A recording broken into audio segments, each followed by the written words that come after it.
الحمدللہ رب العالمین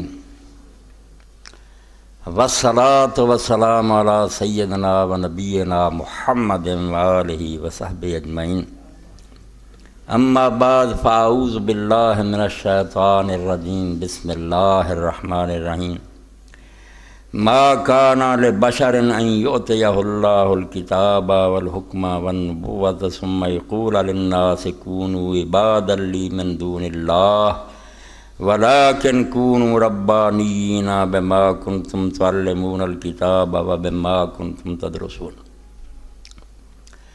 سامعین کرام، ایک دانا نے عربی زبان میں یہ بات کہی ہے، ان العزائم کفوہ العظماء، کہ بڑے کاموں کے لیے بڑے آدمی درکار ہوتے ہیں۔ جتنا بڑا کام ہوتا ہے نا، اس کے لیے اتنا ہی بڑا اور عظیم انسان چاہیے۔ معمولی لوگوں کی ہمت ہی نہیں ہوتی کہ وہ کام کر سکیں، وہ تو حوصلہ ہی نہیں کر سکتے، اور اگر کوئی پھنسا پھنسایا کر بھی گزرے تو اس کو وہ اہمیت اور عظمت نہیں نصیب ہوتی جو کسی انسان عظیم کے کرنے سے ہوتی ہے۔ معمولی آدمی میرے جیسا کہیں پھنس کر کوئی بہادری کا کام بھی کر دے، کہاں چرچا ہوگا، مگر عظیم آدمی جب کوئی کارنامہ سر انجام دیتا تو پھر مٹ نہیں سکتا، وہ ہمیشہ کے لیے زندہ ہو جاتا ہے۔ حکومتیں کوشش کرتی ہیں، لکھنے والے لکھتے ہیں، بکنے والے بکتے ہیں، مگر وہ بات جو ہے نا آسمان کے سورج کی طرح روشن اور تاباں رہتی ہے۔ اب اسلامی تاریخ میں جب ایک ایسا موڑ آیا، انحراف آیا، ہم بدقسمتی سے شخصیات کے پیچھے پڑ جاتے ہیں کہ کوئی شراب پیتا تھا، یہ بات نہیں، اصولی تبدیلی تھی جس کی وجہ سے پوری امت کہتی ہے کہ یہ دور خلافت راشدہ تھا، یہ اس کے بعد ملوکیت کا دور شروع ہوا۔ یہ ایک لفظ کی بات نہیں ہے، اور جو بیچارے یہ کوشش کرتے ہیں کہ ملک بھی کوئی بات نہیں، وہ جاہل ہیں۔ لغت میں ملک جو ہے وہ الگ بات ہے، اصطلاح میں ملک جو ہے وہ اور بات ہے۔ اللہ کے رسول نے جب فرمایا صلی اللہ علیہ وسلم کہ خلافت 30 سال ہے، اس کے بعد ملک نزول ظالم بادشاہ، تو اس کو آپ ڈیفینڈ نہیں کر سکے، اس کی نہ طرفداری کریں، اس میں کسی کی قسمت کا فیصلہ نہیں، جنت کا نہ دوزخ کا۔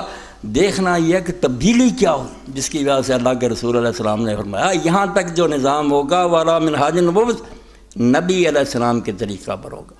اس کے بعد جو دور آئے گا وہ ملوکیت کا ہوگا، بادشاہوں جیسا طریقہ۔ وہ کافر نہیں ہو جائیں گے، کلمہ ہی پڑھیں گے، ملک فتح کریں گے، مسجدیں بنائیں گے، حج کریں گے، سب کچھ ہوتا رہے گا، مگر ان کا طرز حکومت اسلامی نہیں ہوگا۔ یہ تبدیلی ہے جو بہت بڑی تبدیلی۔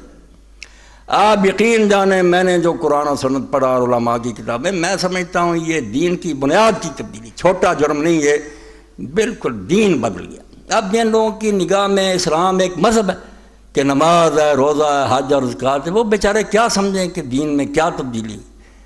ان کے لیے تو ہندو آ جائے، سکھ آ جائے، نماز روزے کی اجازت رہے تو علامہ اقبال رحمۃ اللہ علیہ کی بات، ملا کو جو ہے ہند میں سجدے کی اجازت، نادان یہ سمجھتا ہے اسلام ہے آزاد۔ اس بیچارے کو کیا پتا کہ کیا ہو گیا، کیا قیامت اسلام پر گزری۔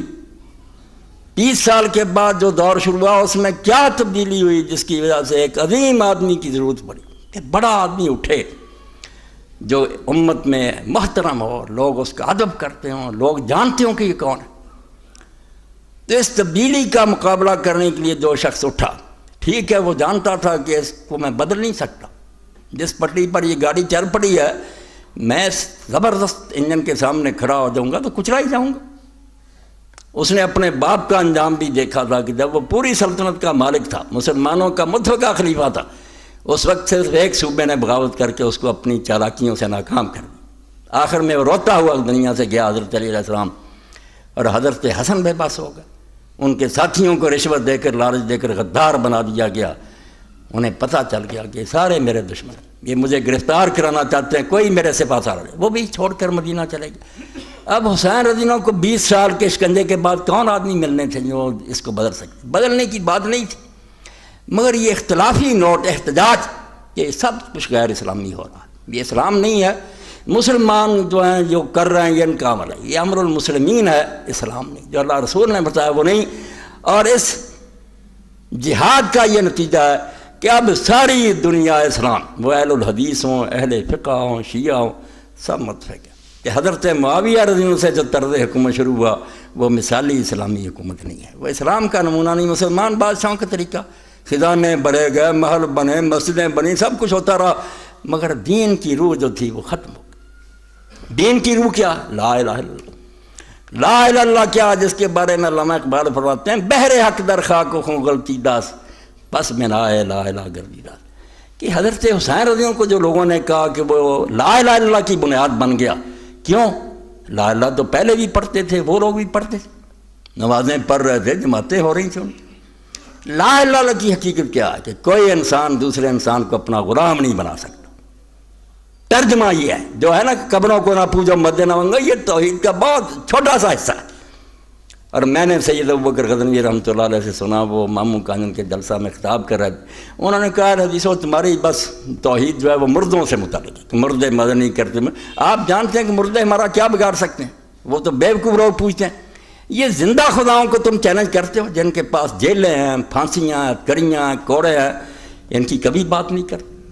یہ توحید بالکل تم نے گم کر دی، حالانکہ پوری سورہ نساء میں اسی شرک کا بیان ہے۔ حق میں رہتا ہوا کہ کوئی انسان اپنے قانون ملک میں جاری کرنا شروع کر دے، بندہ ہوتے ہوئے وہ لوگوں کو اپنے قانونوں کا پابند بنائے، یہ ہے وہ غلامی، عبدیت، جس کو ختم کرنے کے لیے نبی رسول اللہ ہے۔ یہ آیت جو میں نے پڑھی نا سورہ آل عمران کی، اس میں اللہ کہتا ہے عام لوگ تو کجا رہے، حکمران اور مولوی اور پیر، نبی تک کو حق نہیں کہ اللہ اس کو کتاب اور حکم اور نبوت دے اور وہ لوگوں کو کہے میرے بندے بن جاؤ، غلام بنا دے، نہیں بنا سکتے۔ پیغمبر کو حق نہیں کہ وہ لوگوں کو اپنا غلام بنائے، غلام صرف اللہ کے بندے، کسی کے غلام نہیں۔ تو یہ غلامی کا دور شروع ہوا، لوگوں کو لالچ کے ذریعے اور خوف کے ذریعے غلام بنا دیا گیا۔ پہل شروع ہو گئی تھی، نمونہ اس کا یزید کے دور میں بھی پھر سامنے آ گیا کہ تابعین منافق ہو گئے، یعنی طمع اور خوف نے امت کو اس راستے سے ہٹا دیا جو اللہ کے رسول علیہ السلام نے اور خلفائے راشدین نے دیا تھا، کہ ایک معمولی عورت اٹھ کر مدینے میں کہہ دیتی تھی عمر تم غلط کہہ رہے ہو، اور عمر کی مجال نہیں تھی کہ اس کو کہ بیٹھ جا، مطمئن کرنا پڑتا تھا، اور کئی مرتبہ ماننا پڑتا تھا کہ عورت نے ٹھیک کہا، مرد غلطی کھا گیا۔ یہ حریت تھی، آزادی تھی۔ معمولی آدمی کہہ دیتا تھا مدینے میں کہ لا نسمع ولا نطیع۔ امیر المومنین کہتے ہیں لوگوں میری بات سنو، مانو۔ آدمی کھڑا ہو گیا، نہ سنیں گے نہ مانیں گے۔ کیوں؟ جو چادریں مال غنیمت میں آئی ہیں وہ اتنی چھوٹی ہیں کہ میرے جیسے آدمی کی قمیص نہیں بنتی، آپ اتنے لمبے ترنگے ہیں، آپ نے قمیص پہن رکھی، اگر دو لی ہیں آپ خائن اور بددیانت، خلیفہ نہیں بن سکتے۔ تو امیر المومنین بیٹے کو اشارہ کرتے ہیں، عبداللہ کھڑے ہوتے ہیں، کہتے چچا جی آپ نے ٹھیک کہا، میرے حصہ میں جو چادر تھی وہ میں نے اپنا بادی کو دیا۔ اس نے کہا بات کرو، سنیں گے مانیں۔ یہ حریت تھی، آزادی جو اللہ کے رسول نے عطا کی تھی۔ یہ لوگ کافر نہیں ہوئے، نہ کلمہ چھوڑ گئے، شاید جنت میں اونچے مقاموں پر بیٹھے ہوں، جیسے محدثین کہتے ہیں کہ ہم جن راویوں کا بیان کرتے ہیں کہ یہ کذاب ہیں، یہ جھوٹے ہیں، ان میں سے کئی جنت میں بیٹھے ہوں گے، مگر ہم کیا کریں کہ دین کو بچانے کے لیے، سنت کو بچانے کے لیے ہمیں نشاندہی کرنی پڑتی کہ یہ راوی جھوٹا، جنت دوزخ کا یہ معاملہ نہیں۔ یہ بحث کو الجھا دیتے ہیں لوگ کہ آپ کیوں کرتے ہیں، وہ بخشا گیا، ہمیں تکلیف ہے بخشا گیا۔ ہم تو رو رہے ہیں کہ وہ حریت، وہ آزادی جو اللہ کے رسول نے دی تھی، اور اس سے بڑا تحفہ کوئی نہیں تھا کہ انسان آزاد ہو گئے تھے۔ بڑے کو بڑے آدمی کو کہتے تھے کہ اس بات پر ہمیں مطمئن کرو، مطمئن کرنا پڑتا تھا۔ مگر یہ بات کیا ہوئی؟ علامہ اقبال کی زبان میں سنا، یہ انحراف، یہ موڑ خدا کے لیے سمجھو اور دوبارہ لوٹو اس خلافت کی طرف، ورنہ تمہاری بگڑی نہیں ساری۔ جب تک یہ ملوکیت رہ گئی، 1400 سال آ رہی ہے مسلمان ملکوں میں، ان کے ہوتے ہوئے دین نہیں آئے گا، مذہب چلتا رہے گا۔ یہ لوگ عمرے کریں گے، مدینہ شریف حکمران جائیں گے، اور کبھی کبھی صوفیوں کی محفل کرا دیں گے، کبھی کوئی مدرسے کو امداد کر دیں گے۔